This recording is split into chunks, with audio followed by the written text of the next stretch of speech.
This is a completely pretentious exercise. Can never justify spending that much money. You did what they paid you for anyway. A lady and her son came into a cafe.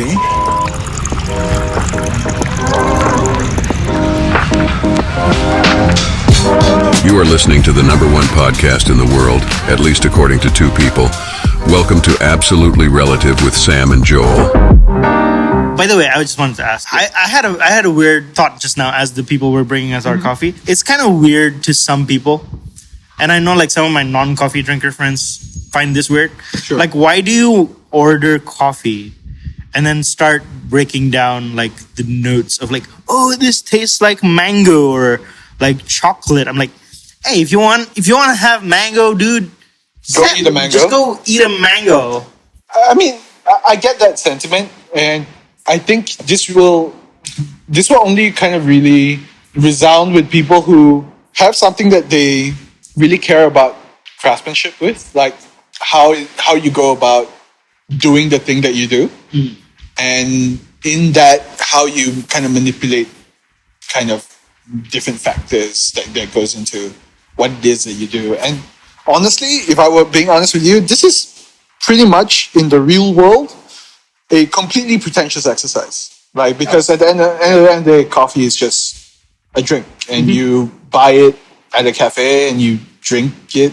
Yeah. That's it. That's all it is. But when you delve into the realm of people who use it for improving their skills, who care about competing in such a way, and just trying to gather, I don't know, some personal level of expertise. It's pretty much why we kind of like engage in such a pretentious thing. Ooh, this tastes like freaking cotton candy. The freaking snobs of the world. Yeah. I mean, if you would take a completely different industry, like wine, the wine industry is just as pretentious. I'm pretty sure any high-end kind of connoisseurish food or beverage thing would be similarly pretentious, like the coffee industry. Like you get sommeliers and so at the end of the day, it's not a quirk of the coffee industry in itself. Yeah. But it's probably a quirk of the people who want to take it to that level. And it just is what it is. You know what's hilarious to me is I hang around people like you who are very into this craft of coffee. Yeah. But I also hang around with people on the other side of the spectrum who are just content with coffee drinks, perhaps, that they get at Starbucks or whatever. Yeah. Coffee bean, whatever. Just like flavored drinks, macchiatos and frappuccinos and stuff like that. Nothing wrong with that. I know the running joke within people who are in the specialty coffee scene is we go to our friends who own specialty cafes and we order a caramel macchiato jokingly or ironically. Because they would never have it. They would never have it. And that's the running joke. But honestly, there is a space for that to be around as well, because look, specialty coffee isn't for everyone. Like not everyone wants to walk into a shop, buy some like watered down quote unquote filter coffee at like $6 to $8 a pop and have some random ass person tell you, ooh, this tastes like freaking mango, peaches and whatever. Yeah. And you drink it and it's literally coffee. This is angel tears poured out for you. Yeah, and for some people who have been in that scene for a while and who enjoys coffee in that particular way would also simply not be able to kind of like go back to, for example, like you said, Starbucks and drink a straight espresso from there and be like totally fine with it. So it's really just about carving a space for all the people that enjoy the industry, and it is what it is. The part about this that I find hilarious is that I feel like your circle of snobbishness and that kind of pretentiousness is warranted. But there's also the people who are snobby and pretentious on the other side of the spectrum. They're like, oh, I want this specifically with soy milk, and I want this 15 pounds of vanilla and 3 pumps of hazelnut and like this temperature. Like, I think maybe the point you're trying to get at is that snobbishness isn't necessarily part of like just a particular sector of the coffee industry or any industry. It's just a character trait for some people. And I think it's about being aware of how much you are elitist of anything. Like, for example, like there was a point in my life where I'd probably be like, oh, black coffee's the right way to go. Like, I can't be drinking white coffee because milk ruins coffee. And yeah, I'm not proud of that moment in my coffee journey. But these days, I couldn't give a rat's ass what you order, man. You want a triple caramel macchiato, go for it. If that makes you happy, yeah. Go for it. You're not gonna make it for them. I'm not gonna make it because I don't serve that in the spot that I work in. But if similarly, I hope people who see me order like a shot of Enigma Geisha for like $36 a pop would similarly not judge me for it. But obviously, I can't control how people feel. Wait a minute. There's coffee $36 a pop. Like you're talking about one shot. Yes. Oh my god. Yes. Dude. That's probably the most expensive coffee that I've had. But recently, that record of the most expensive coffee per cup has been broken. Which is an auction lot Panamanian Geisha for US $636 a cup. And why is it that expensive? How is the It's cost literally justified? a auction lot winner of a... Okay, so we want to get into coffee details. Yeah. Really quick tutorial. Geishas are like... Give me like the 5-year-old version. Yeah. So there's this thing called geishas, and they're like a very expensive type of coffee. Yeah.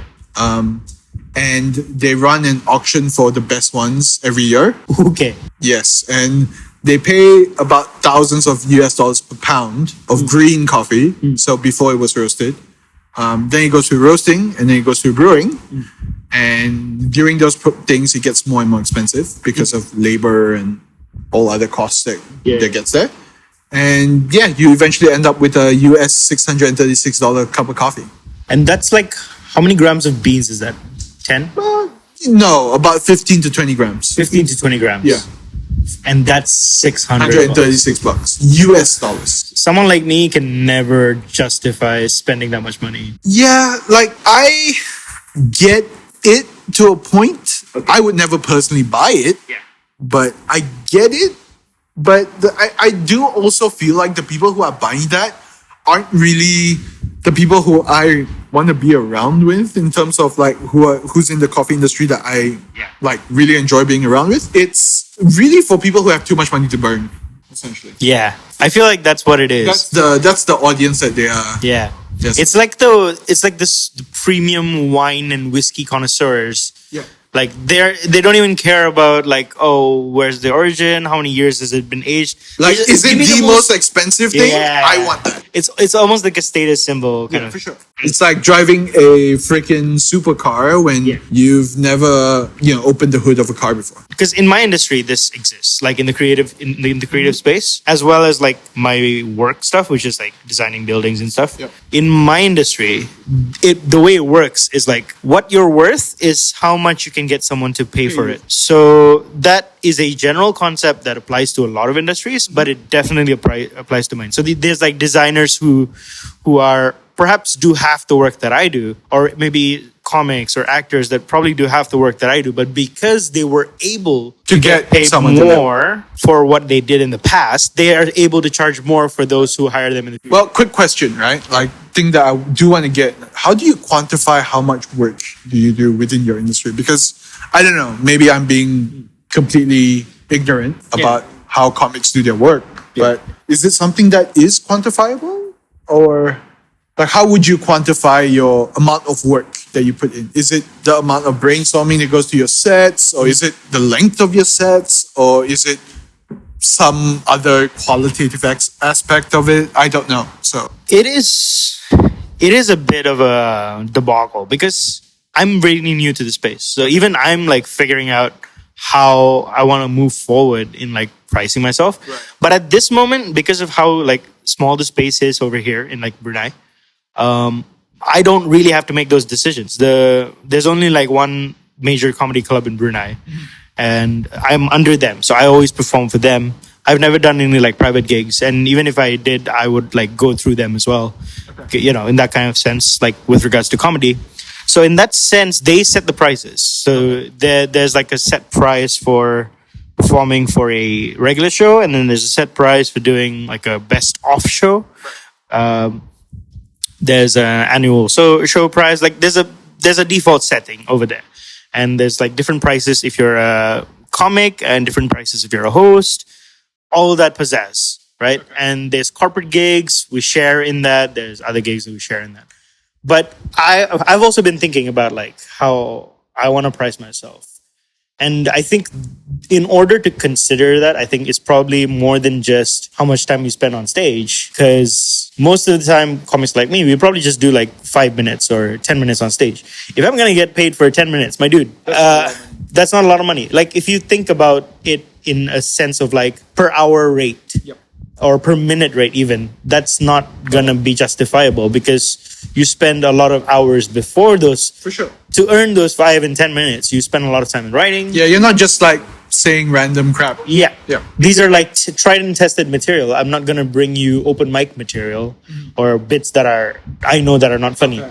That if you want to price all of that, that's also unfair to the people who are paying us because they're like, you're not gonna pay for like 10, 15 hours of working on my craft before I got into that 5 minutes. Yep. Like I spent tons of open mics doing the same jokes over and over again. I've spent tons of hours writing the jokes, thinking of the jokes. Sleepless nights, just going through material over and over again. So that's not gonna work if I translate all of that cost to this one person. So I'm still like figuring out how I want to price myself. Mm-hmm. And basically, the long answer to your question is like, I don't know. But with regards to my architecture work, that one I definitely know. Oh, wow. New lore for the audience. Yeah. You are not only a comic. Oh, yeah. I do a lot of things, Sam. You're my friend. You should know. I wasn't referencing myself. I was referencing the audience. Oh, yeah. Audience, by the way, I'm more than just a comic. Surprise. Why? Because comedy doesn't pay my bills. Who would have known? Who would have known? You thought I was balling in comedy money. Funny money. Yeah, funny money. That's the term. Nah, yeah, I do architecture. But for that, I have a very strict pricing because I've arrived on that like after years of trial and error. For sure. So that is like, I don't want to give a figure, but it's always going to be above 3 figures and under 5 figures for an initial draft. Consultation, that kind of stuff. I've done projects all the way from like thousands to my biggest project I've ever done with architecture is probably like a few million. Cool. Nothing too on the higher end of the million scale. So that's the world I come from. Hope that answers your question. But what was your intention behind that question? Why were you asking? Because I guess for me it was just trying to gauge how it is that you quantify your effort in your industry at least. Yeah. Because in my industry, it's I guess in a way kind of simpler in the sense where you show off your practical skills of brewing coffee and having the knowledge to identify, a little bit of data, a little bit of like theory in the sense of coffee making. Like there is some level of like genuine technical science that goes into it. And really you get to that point after putting in the work for that at least. And then there is a very tangible way of showcasing that to whoever it is, be it your clients or your bosses or whatever. And for me, it's fairly simple, I guess. Again, the coffee scene here in Brunei isn't particularly big, so I'm not being paid caffeinated money. I'm being paid decent enough for me to just pretty much get by every month. So it's not really something that I get to play around with as much as you do, I would think. Because with your sets, you get the kind of creative freedom to really put in maybe as little as I don't know how many hours to as much as how many hours.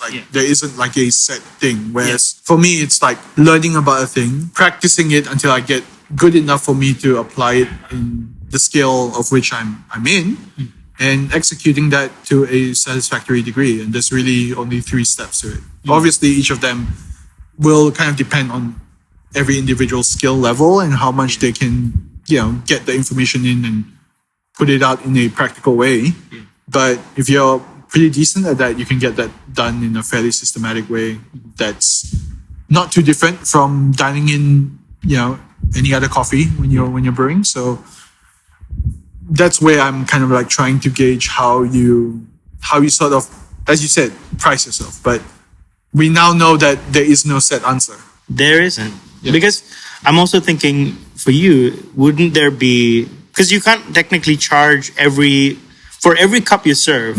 I can't charge them for the years and years of training. No. Of course. But I am sure that the years and years of training have created that cup. Exactly. It took all of that to get there. For sure. But which is why I think you can't charge. Exactly, you can't charge that. And I think that's where we have gripes within the coffee community of people asking why are certain coffees so expensive? Yeah. Why does this cost 65 a kilo or 95 a kilo when other coffees can cost 45? And why is it that when one cafe brews this coffee, it's $12, and when another cafe brews this coffee, it's $9? Yeah. Like, there's different skill levels, there's different kind of like work that goes in. And I guess people kind of price their years of training differently as well. Mm-hmm. The good news about where I'm at in the coffee industry is I don't really deal with front of house work. So I train other people, I do all the back end stuff and roast the coffee.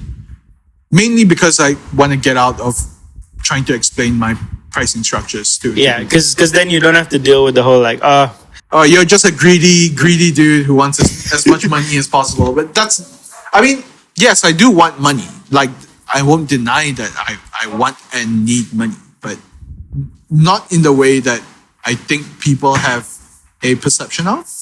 Like, you want people to think that you deserve the money that you're making. Correct. Like, I want people to think that there is some value to this, that it's not completely pointless, but at the same time, it is not cheap. Like, it is the effort that you've put in and the kind of work that goes in isn't cheap. Like, and that's where you will always get arguments. There are people who might not see the value in what you do or what I do, and might think that you're just, putting smoke up their ass. Yeah. But at the end of the day, at least we know that there are some people who do value us, I guess, in the light that we like to be valued in. Of course. So yeah, it's never going to be. I guess that boils down to any relationship with any random person, right? Like, of course, there are going to be people who value you, and there are going to be people who don't. Yeah, that's just being in a society. So in that sense, do you think the value that people place on you is important?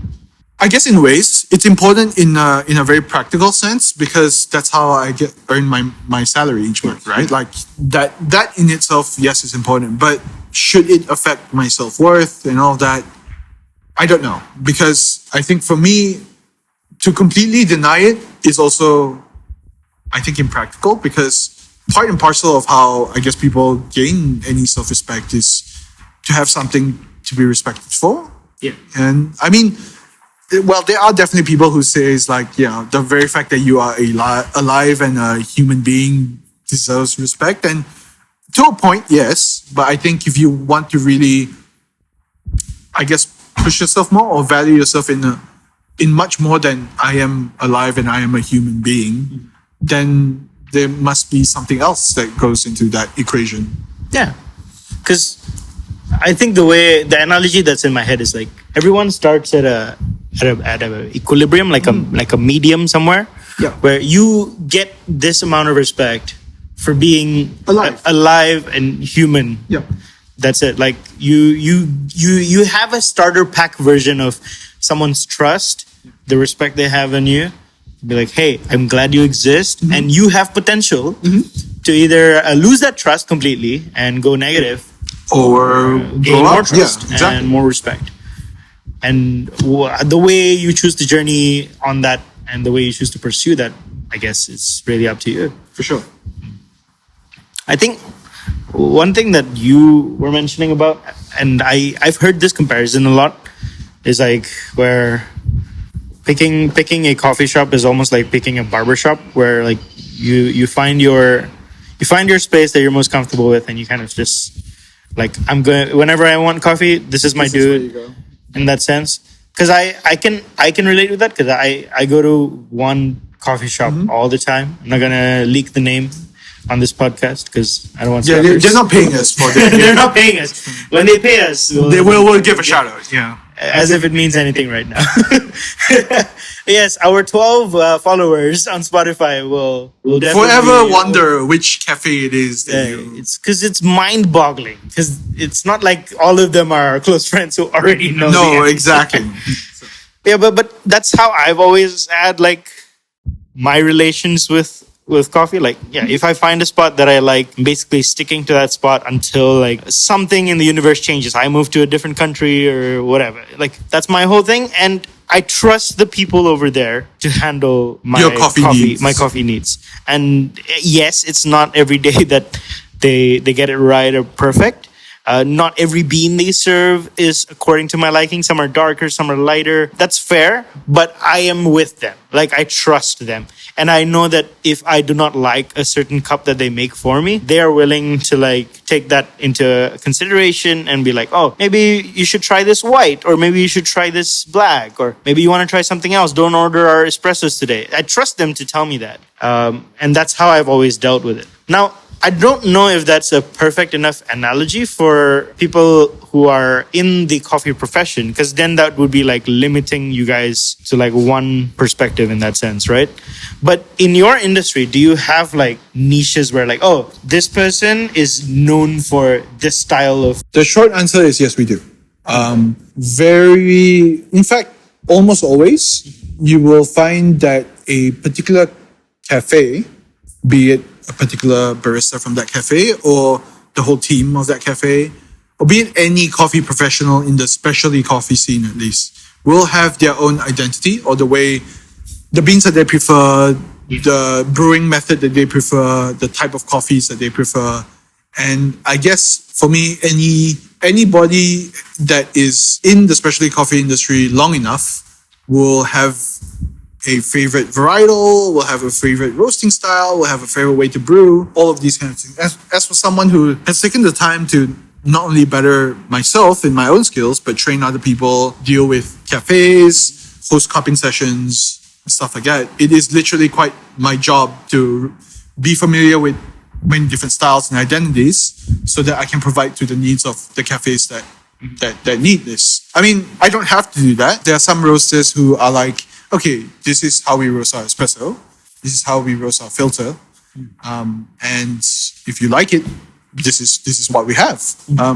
It's not often that you find someone willing to essentially do what a bespoke tailor's job is for essentially like making a suit that is to your proportions, in the same way a coffee roaster who's willing to change their roast profile to a particular cafe, unless you have a really, really good relationship with them. But because the coffee community here is so small, I do think that that's probably one of the ways that I have tried to kind of make myself stand out in that's probably different from other coffee roasters that we have available here right now.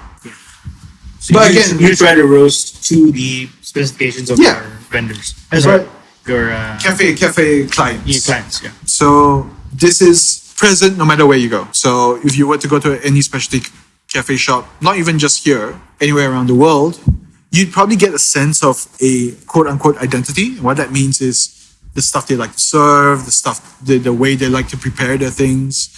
But I think it also would benefit if you know what you like.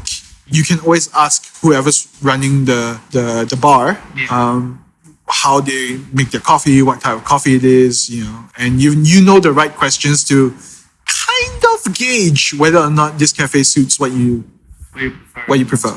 And I mean, it doesn't mean that if you hear the wrong answer that you will 100% not like the coffee. You might want to give it a try. You might want to give it a try anyway. You know, who knows? Maybe you find a place that might be different, but might be something that you like. So it's really not about, I guess, having the labels limit you, but use the labels as a tool for you to kind of gauge whether or not you enjoy or don't enjoy a particular thing. I did a naughty thing recently. Okay. I went to a cafe. I'm not going to say the name again, but I went there. I saw the menu, and one of their coffee drinks was a coconut espresso, I think. So it was a shot of espresso, and in the middle, instead of pouring milk, they would just pour coconut milk. Okay. And dude, I went into it just blind because it's not my jam. I don't drink flavored stuff. I used to during my dark days, but now I've repented ever since I've met you. Yeah, that isn't an elitist, gatekeepy statement to make. Of course not. So I was like, okay, let's try this. Sure. I expected it to be like, you know how like coconut has that like oily taste of like, you know. Yeah. I expected it to be just oily coffee. Right. Drank it. Probably one of the best flavored coffees I've ever had.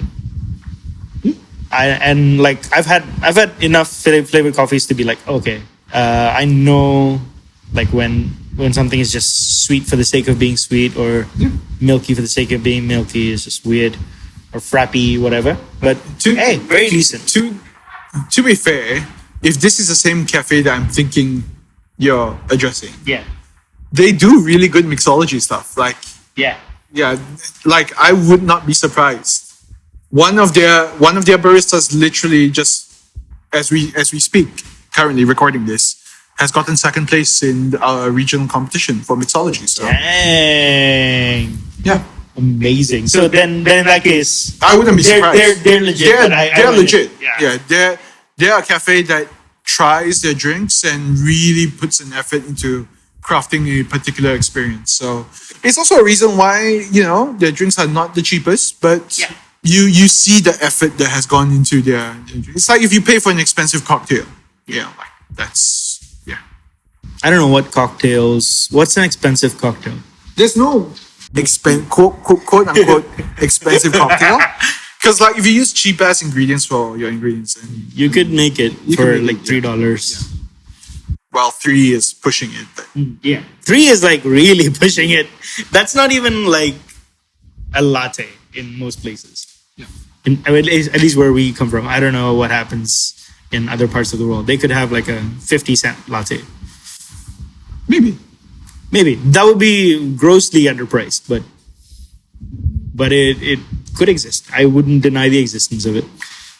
But I think it's just interesting to sort of explore the ideas of like how the various industries kind of get priced, because it is difficult to price things that are very subjective and relative. For sure.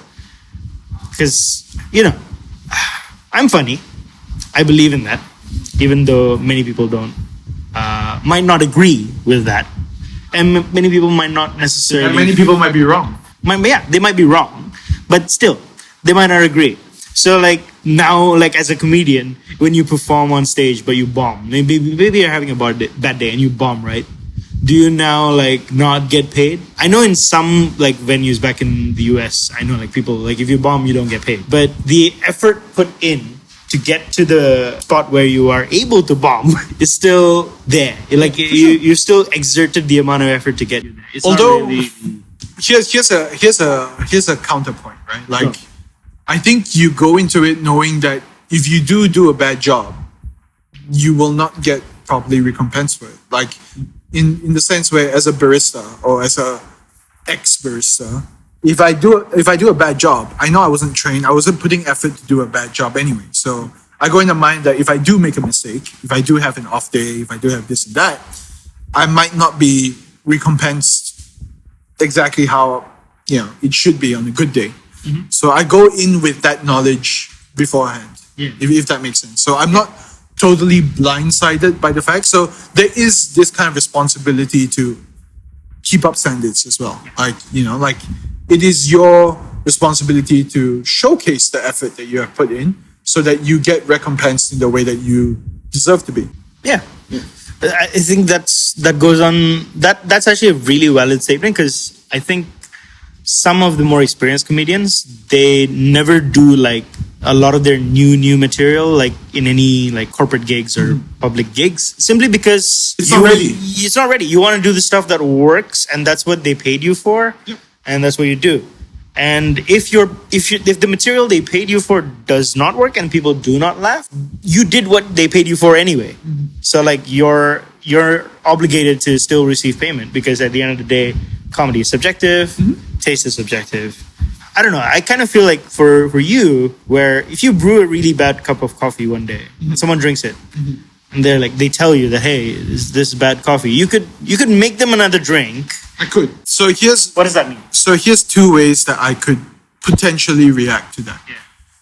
One, if it's someone who I don't know, and don't really know what their palate is like, what their taste is like, what their preferences are like, what I would do is politely, apologize to them, because if it's not what they want to pay for, I can attempt to make a different either brew or different bean or different drink altogether. Yeah, but just give them water.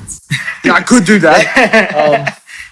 But I probably during that process explain to them, this is, if I think there was nothing wrong with my brew, that this is how we prepare our drinks and this is how it tastes like. Obviously, I will taste it myself as well to see whether there's any major defects in there or not. But if it is par for the course, then I just explain that this is how we do our drinks. So I would politely suggest another drink, maybe a different origin, maybe. A better sense of taste, maybe. That too, if I'm feeling particularly sassy for the day. But if it's someone who I know, say it's a fellow brewer, it's someone from the coffee industry as well, that I do have a relationship with, then they would be the people that I'll be more willing to try and modify a particular recipe for, because they kind of also know what I'm capable of and what ways that we can modify a particular brewing style. So for them, it's like I'm more willing to kind of say, okay, I'm willing to experiment for this and that. But at the same time, you might not be getting a really, really good drink. But I'm willing to try. I want to say 95% of the time, people who do know their stuff and all that also know how challenging it can be at times. So they do empathize with you if the brew is particularly bad. And I do find that most of the time, their comments are good-natured. It might be a negative comment, but done so in a very constructive way. Yeah, like they're not trying to put you down. They honestly just didn't like the drink. Yeah, and there's I guess only a handful of times where I've dealt with someone who's just impossibly picky about the drink and have very particular kind of tastes. And look, when I was working for a cafe, there are times when I just did my job, I just apologized and remade the drink, and that was it. But there were also people who were completely stubborn. You do what they ask you to do. For example, I remember this one story where a lady and her son came into a cafe. Thanks for listening, I guess. Okay, bye. Live your life.